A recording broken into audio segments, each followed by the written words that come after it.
video, we're going to be talking about liquidity and volatility.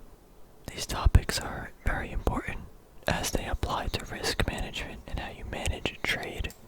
But for this video, we're just going to talk about what they are. In a future video, when we discuss risk management, you'll have a better understanding of these two principles or variables in trading. I like to give examples and then discuss the examples and how they're actually applied to the real world. Let's discuss two stocks. One is very volatile and one is very unvolatile. I think the concept will be very clear. So look at Pepsi right now. Is this volatile or not volatile? And the answer is it's not really volatile, right? The swings, disregard what happened in March. The swings are 4% up or down, 5%, 6% up, 4%, 5%. It's not moving too much. But if you take one of these and over here, it's up like 8 or 8%.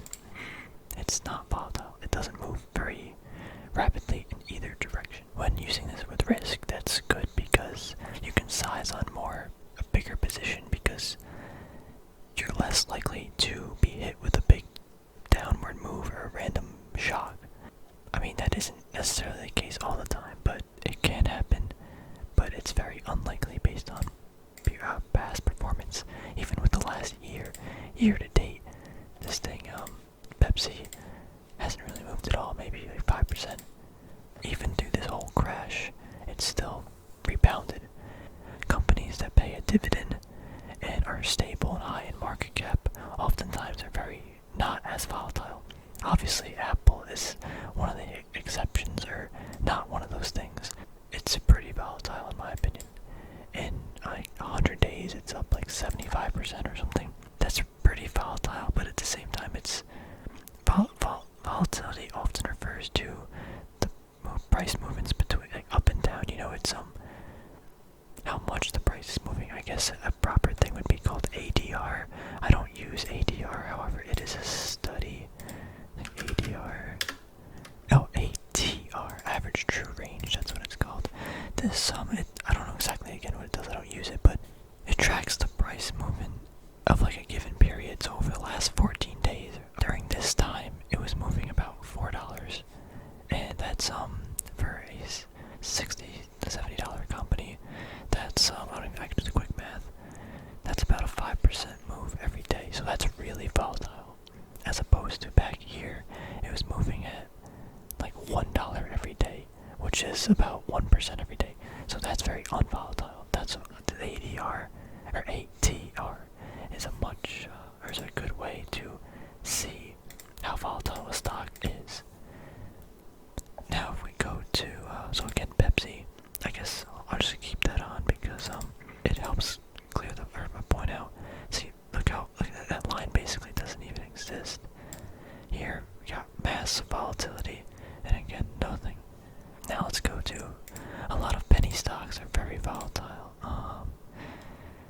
I guess we'll do Nikola, for the last, 100 something days, average true range of, here we had like $2.70, here we had like $9, so on an average maybe like $5 it moves, but $5 on like a $50 stock is about like a 10% average move a day, on average. That's really volatile. You can't, when I trade, I would not size in a lot on a position or a bet like that, because if it goes down, the risk is so much. So you have to manage how much you might lose by sizing a lot less into the trade, as opposed to again like Pepsi. If I wanted to bet something on this, I can put a lot more money in it because the probability of it, or the volatility of it going down or up is a lot less. So again, I might not make as much though, but I'm not gonna lose as much either. So it's the best of both worlds, kind of. And it's just about risk level too. So this is very unvolatile. You can see the price swings are not a lot, 5% every week maybe. That's nothing. You take a look at, again, I want to get like a better example, maybe this actually. So the price swing from this earnings to this earnings is 71%. The swing from this to this is 30%. The swing from this price to this is 30%, but it also fell like 5%. big kind of swings, I guess. Even these are penny stocks have a lot of more volatility. So this move was 300% in 7 days. That you can't size that much into that unless you are very confident of the risk. So this had a 20-cent ADR for 14 days when the stock was only $1 about. So that literally kind of means 20% move every day. You get over here, it thins out.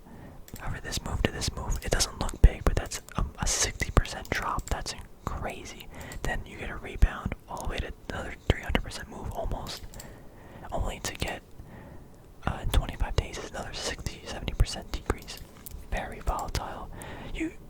Again, I'm not sizing in. If I wanted to trade this, I'm not sizing in because it's risky. Because of the volatility in the day-to-day swings. That's just my 2 cents. Now, we can talk about liquidity, which is kind of similar, but not really. An easy way to look at liquidity is to go to a chart with 1-day candles. So on this 1 day, there were there were 332 million shares exchanged on this day at about $120. So we can do the math real quick, or let's just say it was $100, it doesn't really matter. So 330 million shares times 100 is what, like $33 billion or something.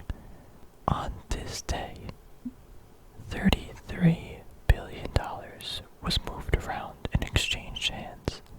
Let's say, you want to throw in 10 grand, let's say. You want to buy 100 shares. That's going to be $12,000. Moving that $12,000 in this pool of billions of dollars is so minuscule. You'll be able to get your order filled. People will be wanting to buy or sell the shares at whatever price. We can also go to like a 1 minute time frame.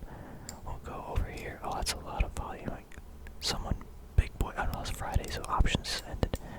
So on any given 1 minute period, we'll just pick anyone right here. We'll even do the middle of the day if you wanted to buy at 12:30 when like no one trades. 760,000 shares was exchanged in 1 minute for let's just say $100. That's $76 million in 1 minute was moved around. You can float your 10 grand in and out of positions within Apple so quickly because of how much money is being moved within it. This is very liquid. This is an ocean of liquidity, to be honest. Now we'll go to like a penny stock. Let's go to some random thing. REI. REI is some energy company. Now this is kind of an exception, so we'll go to this candle. So this big candle right here, a lot of volume. 4.3 million shares was moved around. And this day, at about $1, about $4 million was moved around in this company on this day. Compare that to Apple's $1 billion moving around. You can't move 10 grand as easily in this just because there's not enough buyers and sellers exchanging in this market. We go to the 1 minute candle. So on this day, this was September 4th, we can see this is about 12 o'clock, 12:30, right here. About 1,000 shares was exchanged. 3,500 here, 100. So about 1,000 a minute, let's just say, just because educational purposes doesn't matter. $1,000 shares is moved around every minute in this company on average at less than $1 per share. So $750 was moved between this every minute. Do you see the problem with the liquidity or the movement of money within this type of market? It's very hard. There's even times when there's nothing moved. Look at this. 400 shares. There's no money really being moved in this. So if you wanted to put in 10 grand in this, you're literally moving the market up a lot. See the problem with the liquidity here? You can't float as much money within it. So hopefully you understand liquidity now. It's about how easily money is moved through a market or asset. Another way liquidity can be judged and verified again is how quickly can you sell or buy an asset for the price that you kind of want. So we're looking at Apple's bid and ask spread. We can see that it's actually pretty wide. Sellers are about maybe 10 cents, 5-10 cents. That's actually kind of large, relatively. So this, although it is very, very liquid, this bid and ask is a little bit large. So this is a factor in the liquidity. So you might have some slippage in your order, and you might not get it at exactly what you're looking for. Silver is one of the most liquid things also. Look at this. This is a bid and ask of a penny. Probably less than that. I think it's probably fractional shares, or not fractional shares, like fractions, decimals. Look how tight that bid and ask spread. This is so liquid. So if I want to buy this, I can literally do it right now. Get exactly the price I'm looking for just because of how tight that is. Again, go to Apple. See, it's got that gap between it, which isn't really that big, and it doesn't affect your order flow that much. I remember I was trading Shopify a while ago. Their bid and ask was ridiculous. I mean, that's why. Like, look, we got like some buyers all the way down here. I don't see anyone selling. Like, I don't actually, what's actually happening here? I'm kind of confused. So this is the current price. And you can see, like, it's very interesting bid and ask spread. I don't really see too much as opposed to silver. I don't really know what's actually happening on Shopify. But again, it's just a way of, another thing about liquidity and how quickly you can get in and out of these positions. And also in what size. So I guess we can just do a quick recap. Volatility is how much something moves in a given time frame. Higher dividend stocks and stuff and larger market cap companies are going to be less volatile on average, just because a lot more money is going to be safely held within these positions. Something like ACB, let's break it down. ACB, if we go in like a 1 year time frame, look at this. So in half a year it drops 82%, and then off earnings it goes up 200%, then now it fades down 50%. It's kind of all over the place, and even if we look at even more, it's just this is a lot of volatility like over time. But if we go back to our REI example, there's not a lot of money moving in this on a daily basis. And if you look at the 1 minute candles, again, like $1,000 every minute is being floated between this. That's nothing in the stock market. Liquidity refers to how easily it is to move in and out of positions and how much you can move. You can move $1,000 in Apple stock much more easily than you can, let's say, a collectible picture or something. It's very easy to find a buyer and seller at the price that you do, at the price that is agreed upon. Both liquidity and volatility are going to be important when we discuss how to manage risk, because the more volatility, the less risk you should technically or educationally put on, as well as the more liquid something is, the more you can risk because it's easier to move within the positions. But that's a different conversation. We'll leave that. Anyway, thank you guys for watching. Any questions, let me know.